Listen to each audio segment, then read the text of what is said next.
আজ সকালবেলা ঠিক রনি বেরিয়ে যাওয়ার পরেই আমার মনে পড়লো আজকে আমি যে জিনিসগুলো রান্না করব তার জন্য আমার কিছু ইম্পর্টেন্ট জিনিস চাই যেগুলো বাড়িতে নেই।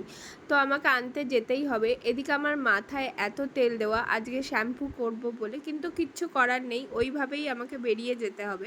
তারপরে হেলমেট আর স্কুটির চাবি নিয়ে তো নিচে নেমে এলাম, কিন্তু নিচে এসে দেখি রনি স্কুটি নিয়ে অলরেডি চলে গেছে, কারণ ওর বাসটা আমাদের বাড়ির থেকে খানিকটা দূরেই দাঁড়ায়, ওই জন্য ওকে স্কুটি নিয়ে যেতে হয়। এদিকে ও কোথায় কোন ব্লকের সামনে স্কুটি রেখেছে আমি ফোনে কিছু বুঝতে পারলাম না।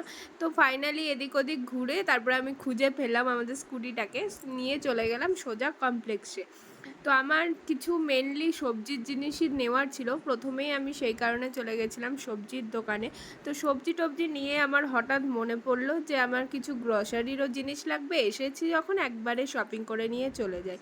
সব কিছু নিতে নিতে আমার বাস্কেটটা এত ভারী হয়ে গেছিলো, শুধু বাস্কেট না আমার ব্যাগটাও এত ভারী হয়ে গেছিলো যে আমার স্কুটিটাই মনে হচ্ছে ডিসব্যালেন্স হয়ে যাবে। এদিকে দেখতেই পাচ্ছ আমি যখন ঘরে ঢুকছি আমি নড়তে পারছি না, এরকম একটা অবস্থা, এত ভারী ব্যাগ। আর বাইরে এত রোদ্দুর এখন, এখানে তো একটুও ঝড় বৃষ্টি নেই, প্রচণ্ড গরম। এতগুলো জিনিস কিনে বাড়ি আসতে আসতে আমার তো বেশ কিছুটা লেট হয়ে গেছিলো, কারণ বাড়ি আসার পর আমার আরও অনেক কাজ ছিল, তো সেগুলোও আমাকে সব কমপ্লিট করতে হবে। এদিকে আমাকে একটু রেস্ট না নিলেও চলবে না, তো বসে পড়েছিলাম বাইরে থেকে এসে একটু ঠান্ডা জল নিয়ে।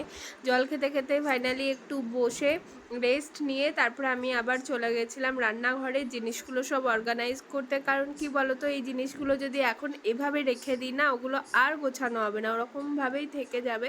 আবার যখন ফ্রি টাইম পাবো তখন গোছানো হবে, আর এখনই যদি গুছিয়ে ফেলি কাজটা পুরো হালকা হয়ে যাবে।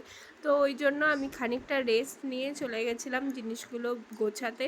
তো সব জিনিসগুলো গুছিয়ে নিয়ে তারপরে রান্না করে নিয়ে বাকি সব কাজগুলো সেরে নিলাম। প্রতিদিনের মতো ব্যস্ততার মধ্যে দিয়ে আজকের দিনটাও আমার এভাবেই কাটলো। তোমাদের কেমন লাগলো ব্লগটা অবশ্যই জানিও। দেখা হচ্ছে নেক্সট ব্লগে।